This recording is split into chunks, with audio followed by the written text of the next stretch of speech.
He had always believed that first dates didn't need to be grand to be meaningful. But in a world where everything was judged by appearances, where social media made simple moments feel too small, he often wondered if anyone else thought the same. So when he finally gathered the courage to ask her out, he chose the one place that had stayed close to his heart for years, a small, humble diner tucked between two busy streets, a place where time seemed a little slower, and where memories felt a little warmer.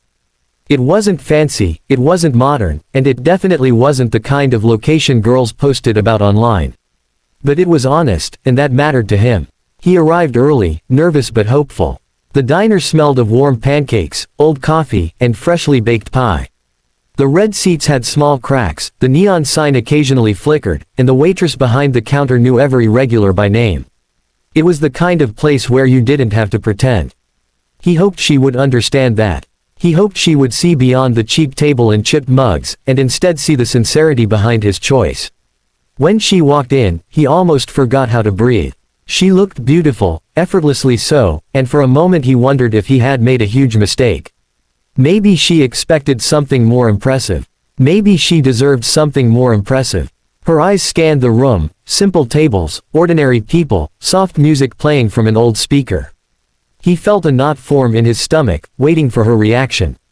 But then she smiled, a soft, surprised smile that reached her eyes.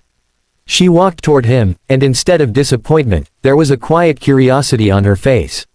She slid into the seat across from him and said, almost gently, "I love this place already." Her voice carried no sarcasm, no judgment, no hidden expectation. Just warmth, just honesty. And he felt the knot in his chest loosen. They ordered simple food, nothing glamorous, just grilled cheese and milkshakes, and yet the conversation that unfolded between them felt richer than anything money could buy. She asked him why he chose this diner, and he told her the truth. He told her about how his father used to bring him there every Friday after school, how they would sit in the same red booth, sharing fries and talking about life. He shared how his father always told him, "Son, it doesn't matter where you are. What matters is who you're with." And now, sitting across from her, those words felt more real than ever. She listened with a softness that made him feel seen. She didn't interrupt, didn't pretend, didn't judge. Instead, she placed her hand on the table, close to his, and told him about her own childhood. She told him about how she grew up in a home where money looked abundant, but love often felt scarce. Every fancy restaurant, every expensive vacation, every curated social event was just another way to fill the silence that no one dared talk about. She said she had always longed for something real, simple, imperfect, but real. The diner, she said, made her feel like she could finally breathe. In that quiet corner booth, with plates of simple food in front of them, they learned more about each other than some couples learn in months. They laughed over silly stories, shared fears they usually hid, and discovered dreams they didn't even know they had. The waitress, noticing how naturally they connected, gave them free refills with a knowing smile, as if she had seen countless love stories begin just like this.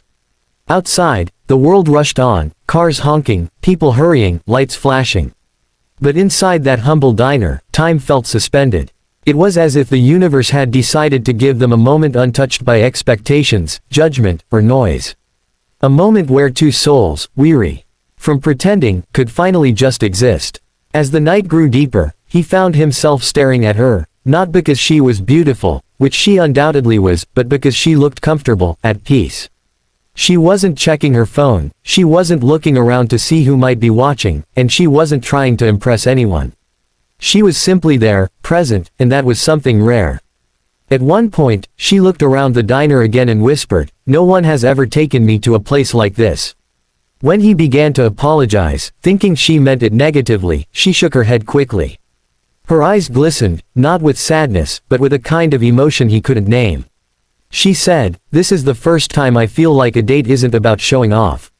It's about knowing someone, really knowing them." Her sincerity stunned him. For years, he had believed he wasn't the type of man women chose. He didn't have money to impress, he didn't take pictures with luxury cars, he didn't wear branded clothes.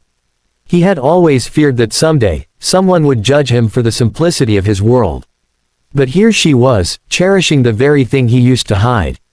As they walked out of the diner after hours of talking, the owner, an elderly man who had watched their entire date unfold, winked and said, "Good things start simple, son. Don't forget that." And surprisingly, she turned back, walked up to the old man, and hugged him, thanking him for keeping a place like this alive. Everyone froze for a moment, stunned by the tenderness of her gesture. Outside, the night air was cool. The streetlights cast long shadows, and the city had grown quieter. She looked at him and asked softly, "Do you know why tonight meant so much to me?" He shook his head, unsure. She said, "Because you showed me who you really are. You didn't try to impress me with things. You let me into your world. And that is something no fancy restaurant could have ever done." Her voice trembled slightly, and he realized she wasn't just touched, she was moved deeply. He walked her home, each step echoing with a new understanding between them. When they reached her door, she turned to him with a shy smile. She leaned in and kissed his cheek, whispering, "This was the best first date I've ever had." He felt the world tilt just a little, his heart pounding, his breath catching. As he walked away, he heard her call out to him one more time. "Next time," she said, "you choose the place again. I trust your heart." The days that followed felt different. Brighter. Softer. Their bond grew not through grand gestures, but through shared moments, coffee walks, late-night talks, laughter over burned toast, dreams whispered in quiet corners. They built something few people understand, a relationship rooted in simplicity, sincerity, and truth. Months later, when they returned to the diner together, hand in hand, the waitress recognized them instantly. She set their usual order on the table without asking, and the other customers watched the way the couple smiled at each other, a smile that spoke of trust, understanding, and a love that had begun not in luxury, but in honesty. People in the diner whispered softly, amazed at how deeply connected they seemed, and one elderly woman leaned over to her husband and said, "You can tell it's real.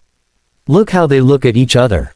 Their quiet reactions, those stunned, touched expressions, weren't because the couple was extraordinary, but because love like theirs had become rare. The humble diner where it all began became their place, their little sanctuary. And eventually, on an evening filled with warm lights and familiar smells, he stood up, nervous like he had been on that very first night, and asked her a question that would change both of their lives. Forever. She didn't cry immediately. She didn't gasp or cover her mouth in shock like people do in movies. Instead, she smiled the same soft, genuine smile she had given him on their first date and whispered, "I knew from that night this day would come." She said yes. And everyone in the diner, regulars, staff, strangers, felt stunned yet again, not by the proposal itself, but by the beauty of a love story that had grown from something so simple, so humble, so real. A love story that started in a place where no one pretends. A love story that proved that sometimes, the most unforgettable moments begin not in luxury, but in the quiet corners of life where hearts speak softly and honestly. Sometimes, a humble diner is all love needs to find its way.